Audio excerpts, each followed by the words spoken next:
Stop trying to make your leasing process a sales process. Hi, I'm Nathan. I'm with Conqueror's Way. I'm excited to talk to you guys today all about this concept of leasing versus sales. It's not the same thing. I'll tell you a perfect example. I had a guy a number of years ago.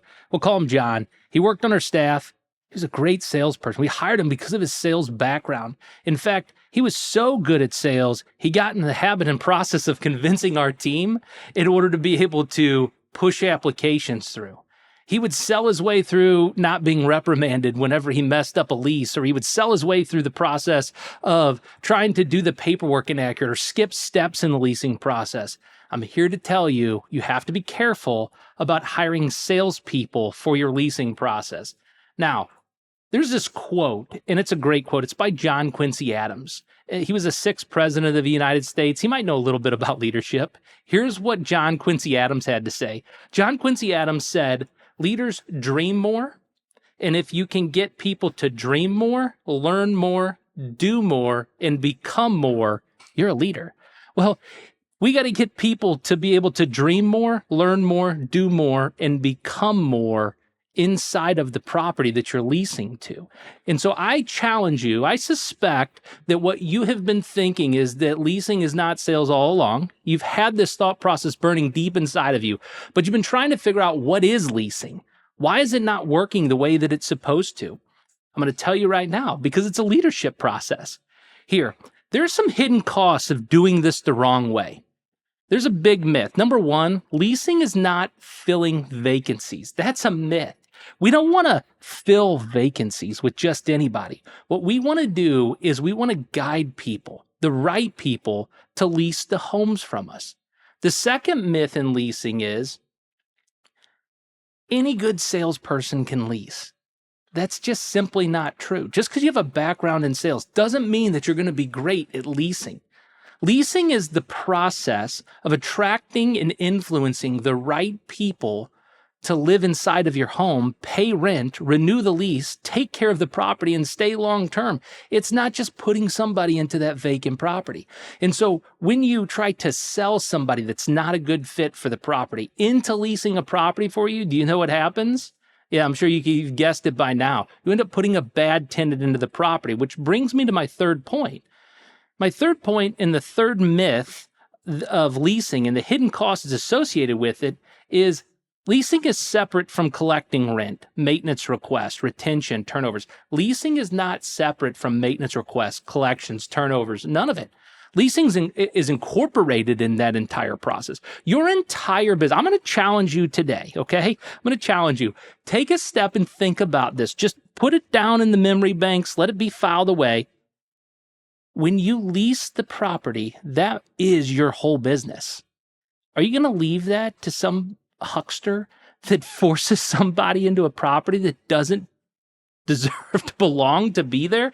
We don't want to do that. I'm going to tell you right now, leasing is the number one profit lever for every multifamily investor. So if you're a multifamily investor and you're trying to determine, why is my property not profitable? What is possibly going on with this thing? I want you to think back to John. There's where the challenge comes in.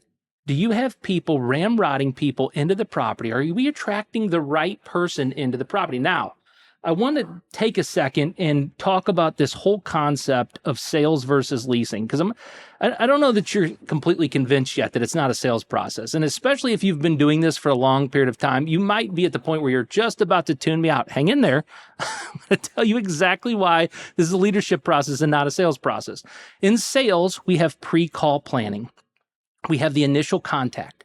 Then we set an appointment. We give a presentation. After the presentation, we're going to try to negotiate with the person and then close them. And then we're going to set up for fulfillment or delivery. I want you to think about car sales or copier sales. This is the process of selling. This is trying to convince somebody to buy something. Whether they need it or don't need it, you need to make the commission. That's not the way leasing works. And I'm sure by now you know that. Now, how does leasing work? Well, I wrote this book called The Caesar Method. I'm extremely excited. If you want to go online and get the book right now, you could. It's on discount. However, I want to tell you about the Caesar Method and why this is the leasing process. The Caesar method is you connect with your prospect. There's a variety of different ways that you're going to connect with your prospect, whether you're connecting through your ad or your placement so that you can attract the right tenant. It's a connection process. It's not a pre-call plan. You're not trying to convince somebody to do something. You're trying to connect with another human being. The second step in the Caesar method is we're going to ask. We have to ask a series of questions. We need to make sure that we're in alignment. This is a good fit, that somebody actually wants to live inside that property, that it hits on their motives so that they can lease the right property for them and their family. In addition to the ask step, we're going to move into an educational step in the Caesar method. We want to educate them. We want to educate them on the company. We want to educate them on the home. We want to educate them on the area. We actually want them to physically tour the property. There's an education step. Then we're going to set the intention. In leasing, we just simply want to move them from one action to the next. Very similar to the concept of leadership. When you're leading somebody, you just want them to take the next action. If you can get them to take the first step, chances are they'll take the second step and the third step. But nobody takes step 3 until they've first taken step 1. And that's why the Caesar method is different than a sales process. So we're connecting, we're asking, we're educating, we're setting an intention, then we're going to align interest with the prospect. We're going to help them walk through the application process, make sure that they're a good fit and we're a good fit for them. And then lastly, we're going to ask for referrals. See, in the sales process, we've tagged this concept of referrals onto the sales process. It's never been part of the sales process in order to ask people for referrals. It actually came from back in the day when we were recruiting people to work for our organization. We would ask, who do you know that might need a job? It's similar in a leasing process. We're going to ask, who do you know that might need a place to stay? And those steps are the steps to the leasing process versus the sales process. This is why it's different. Now, there's some big mistakes that people are making in their Caesar method leasing process. And I see them all the time. In fact, I've done a number of different meetup groups. I've participated in a number of different meetup groups, whether I've hosted those meetup groups here locally in St. Louis, or whether I've worked with people who host meetup groups and I attend theirs and I try to bring people along with me. There's a tip for you if you're in the real estate industry. Here's the challenge. Here's the real big challenge. Here's what I hear people saying that they do in their leasing process. I cringe every single time I hear this, and that is, number one, they meet the prospect or the tenant at the property. How much pressure do you want to put on somebody to force them to lease from you than to try to stand eyeball to eyeball and convince them that that's the right place for them? In fact, I challenge you, and I would suspect that if you did what we did, you might find even more qualified tenants for your property than what you're currently finding that are living there, because we allow the tenant to tour the property uninterrupted. They can walk through it. They can open up cabinets and doors. They can turn on the water. Nobody's sitting there to try to force them to fill out an application. In fact, I'd challenge you to believe that you probably want every single tenant that tours your property to fill out an application. That's big mistake number 2. Don't try to convince every tenant to fill out an application on your property. That's not the way it works. What you want to do is find the right tenants that meet the criteria for the right property. And the big mistake I hear all the time at all these different meetup groups in the areas that I've been around is that you're collecting your initial payment via Stripe or PayPal or Cash App. Get out. It's not the right way to do this. If you're collecting your $2,500, $3,000, $5,000 move-in payments via PayPal, Stripe, Cash App, that's untrustworthy. The tenant's going to not feel right at that process. And the tenants that you actually should be leasing to, they're smart enough. They're not going to follow through or fall for some scam process that they feel they're about to go through. There's a lot of scams that take place all throughout the United States, and you should have an enclosed system, meaning that you should issue the collectance of that move-in money through your software system. And if you're not doing that, then you're missing a big step in the Caesar method. Now, if we're talking about leadership, I'd be remiss if I didn't take a second and talk about the concept of stewardship. If we're going to lead, we have to steward the resources that are given to us. We have to steward the resources that we've achieved or we've earned. We don't need to sell those resources. We need to steward them. Salesmanship is the ability or effectiveness in selling or presenting and persuading. Stewardship, however, is the careful and responsible management of something entrusted to someone's care. Hey, Nathan here. I'm jumping in just to tell you, I wrote the Caesar method because when I first started in sales, I read all kinds of books. I read the influence books, I read the marketing books, I read the leadership books, and there's plenty of those out there. I really felt like in the books that I read, there was a lot of tactics, there was tools, and there was tips, ultimately that could be used for manipulation and deceit, and they were just not in alignment with my values. So I wrote this book, The Caesar Method, for you because I had a lot of people asking me, Nathan, how do you influence with trust? How do you bring people into a movement? How do you help people understand the steps of a sales process without tricking or evading questions or not being able to just be who you are? So I wrote the book for you to help you achieve your goals and influence, whether you're a leader or a salesperson, you're a leasing agent, listing agent, it doesn't matter. If you use influence, you can use the Caesar method. You can go to www.nathanbushmba.com/book and get a copy of the book. And I know you're going to love the book. Would you do me a favor? If you love it, will you share it with somebody? That's how I build a movement. That's how people grow with me, is that they share the opportunity. Again, www.nathanbushmba.com. Grab a copy of the book and lead well. Think about it. Do I have you convinced yet that sales and leasing are two separate? They couldn't be further from the same thing. But I see so many people continuing to make these same mistakes over and over and over again. And that's why I wanted to take today's show and break this down for you. Now, like sales, there are some emotional drivers that get people to take action and to move if they're in alignment with the property. And I'm going to walk you through, there's 5 of them. 5 emotional drivers that you're going to want to know and understand. And when you understand these 5 emotional drivers, what's interesting about it, it's like a combination or a lock. It unlocks. It's like dialing in on their emotional certainty that this is the right place for their family. And so I'm going to teach you these 5 emotional drivers. I want to warn you, though, and caution you. I just walked you through an entire process of helping you understand why this is not a sales process. These 5 emotional drivers aren't designed to use to convince somebody to lease from you. These 5 emotional drivers are designed to help you unlock the motivation that's already inside somebody else. It's not about you and your commission or the lease check that you're going to collect off of that unit. It's about finding the right emotional fit for them. And so I'm going to walk you through these 5 emotional drivers. But as I do it, I don't want you to think, oh, now I have a secret. I can convince more people to fill out applications. I can have more people be pressured into buying the property or leasing the property from me. Oh, that's so far from the truth. Please don't do that. All right, here's the 5 emotional drivers. The first emotional driver that you want to consider is urgency. Urgency. How soon does a tenant need to move? If they're looking to move 6 months from right now, this particular unit might not be the right fit for them. And that's okay. It doesn't mean that you forget about them or that you don't follow up with that person. It just means that the property that they initially inquired about might not be the right property or right fit for them. The second thing is loved ones and pets. This is what's near and dear to their heart. This is one of the big drivers and probably why they're moving. So how many people are looking to move into the unit right now? That's critical. It's a critical step. You don't want to miss that. But then also along the same lines is how many animals will be moving in with you.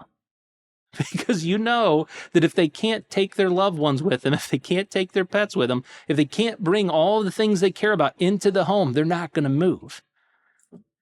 The third thing that we got to look at is their moving motivation.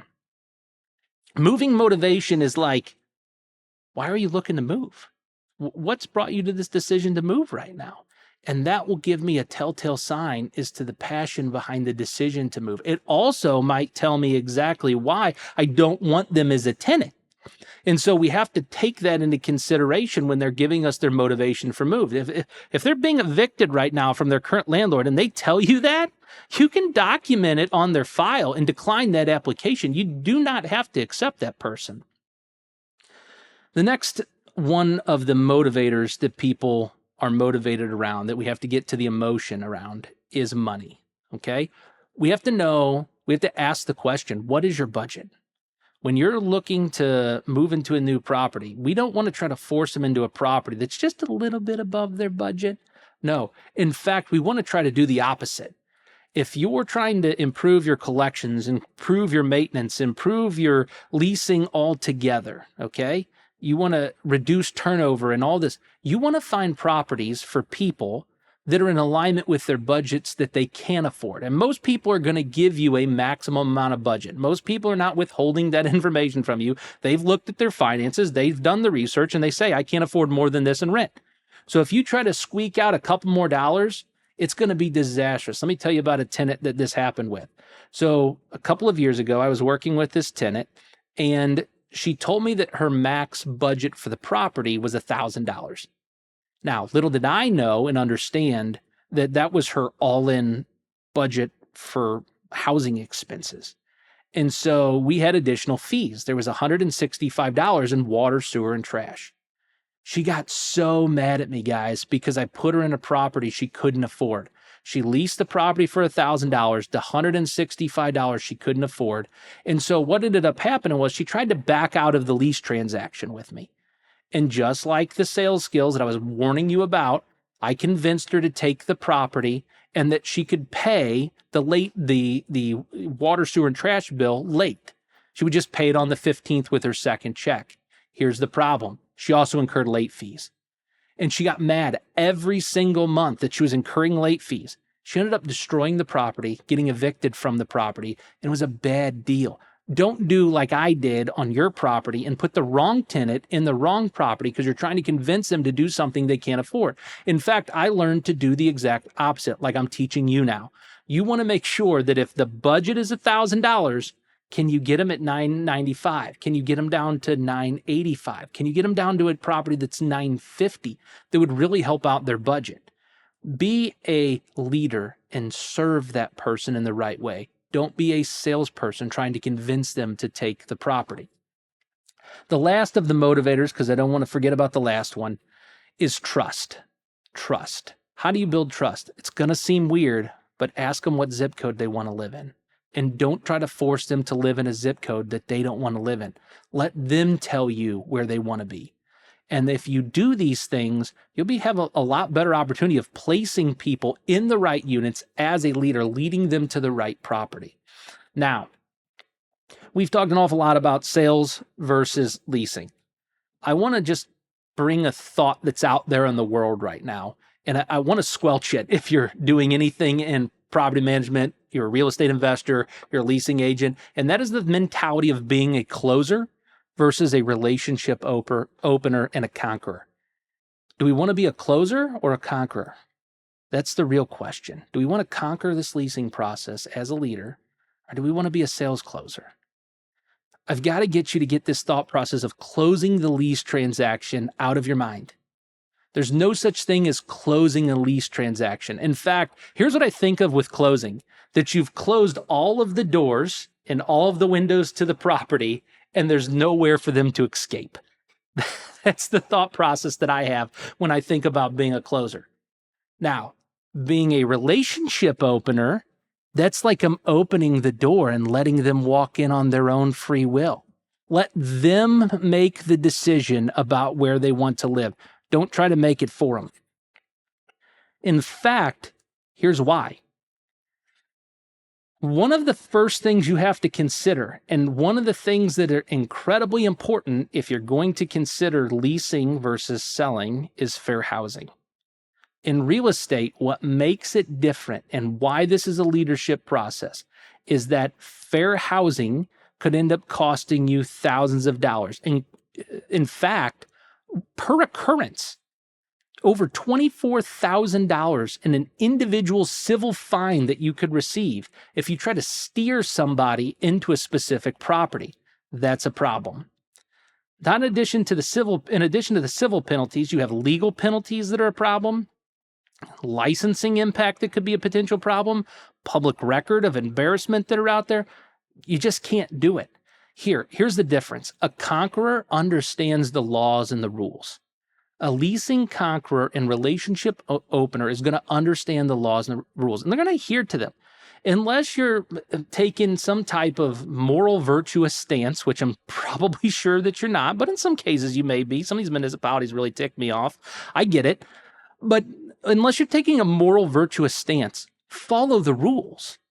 Follow the rules. And when you do take a stance against those that are some type of moral thing, make sure that you have more than yourself that's standing behind you against that specific moral issue. Talk to other people. Give yourself the opportunity to actually be in the right alignment when you're doing that process, okay? That's back to the conversation now. Follow the rules. You don't want to be this person that's out there dealing with fair housing fines, dealing with real estate licensing issues, the licensing board. Just stay away from all of that stuff. When you're a leader, you understand the rules and you follow those rules. Think about your boss for a second at work, or when you did work, because I know that you're now retired because you own lots of properties and you're a multimillionaire. Think about your boss when you did work. If your boss constantly just broke the rules, when did it end up happening? Did he stay your boss very long? No. Think about your boss breaking the rules. How long did you want to follow him? Not very long. And so those rules, they're designed to help you. They're designed to bring you through a process of helping that person who might be of the least of you, they're the most vulnerable. Okay, so this helps us to be able to, number one, great leaders, they're going to model integrity and follow the law. The second thing a great leader is going to do is don't overlook the vulnerable people. And so by following fair housing, it allows us to model integrity, not overlook vulnerable people. And lastly, we get to make a commitment as a leader to allow all to apply for anyone who is ready, willing, and able to rent the unit. You get to make a commitment. Number 3, under this whole concept of fair housing, is you get to make a commitment as a leader to allow anybody who's ready, willing, and able to rent the property to do so. This can improve your income. It can demonstrate the behaviors of paying on time in the past. This will, so let's talk about ready, willing, and able for a second, okay? Anybody who's ready, willing, and able, can they prove income? If you're making a commitment to allow anybody who's ready, willing, and able as a leader to lease the property, can they prove their income? Can they demonstrate the behavior of paying on time in the past? Can they actually apply for the property? Is it like actually them, or is it somebody else that's trying to do this on somebody else's behalf as a crook? Are they ready to move? Are they willing to pay the rent to your property? And are they self-sufficient? This is a big thing in our organization, guys. At Red Maples, one of the challenges that we found was trying to babysit somebody through the application process. We found an online application process. We have a software system that has an incredibly intuitive online application process. If they can't figure out the technology in order to be able to apply for the property and upload their documents, they're going to have a real hard time in the future submitting their work orders. So they're going to get deterred and not do it. And then more, more damage is going to get done to the property because they can't submit their work orders online, and they can't notify us or communicate with us because they can't use the online texting platform. None of that stuff is going to be beneficial to a long-term residency. And so that's why self-sufficiency is incredibly important to identifying people who are ready, willing, and able to lease your property that you made a commitment to. All right. Also, when you make a commitment to people who are ready, willing, and able as a leader, this will allow them to follow the terms of the lease because they want to rent the property. See, when you take the opportunity away from anybody who is ready, willing, and able to lease your property, you're selling, you're qualifying. You got to stop this process. That will allow you to lease the property to anybody who's qualified on the property. In sales, you want your prospects to make a commitment. In leasing, you want the agent to make the commitment to the prospect first. Let me say that again. In sales, you're trying to get your prospect to make a commitment. In leasing, you make the commitment first. Well, what are you committing to? Number one, you're committing to following fair housing. You have to. Otherwise, there's a big chance that you're going to get fined or sued in the future and go through that process. Not something you want to deal with. Number two, you're making the commitment to following the process. You're not trying to sell somebody. You're following the leasing process. You're following the steps of your process. Number three, you're going to commit to supporting a prospect so the prospect can count on you. These are all commitments that you're making before that prospect even looks at your property description or the photos of your property for the first time. Number four, you're going to commit to taking action. You can't just sit back and expect yourself to have success in the leasing process if you're not going to take action on the things that we talked about. And number five, you're going to commit with your calendar and your bank account. There's an investment that has to be made. Did you get your sparkle bucket? Meaning, do you have your mop in the back of your car? Do you have the Windex wipes? Do you have the Lysol wipes? Do you have the plug-ins before you leave and go tour properties yourself? You're making a commitment. You're investing in that property before the tenant ever does. And so you have to make the commitment first. And I'm going to finish up today by talking in conclusion about what John Maxwell taught me about commitment. Commitment is the most important aspect of what you're doing as a leasing agent. You make the commitment first. Those who won't make a commitment, those are simply cop-outs. Those who are afraid to make a commitment, well, those are holdouts. Those who make a commitment for a period of time and then they just stop committing, those are called dropouts. But if you make the commitment to being a great leasing agent, to being a conqueror, and following the Caesar method, you're what John Maxwell calls an all-out. Be an all-out, guys.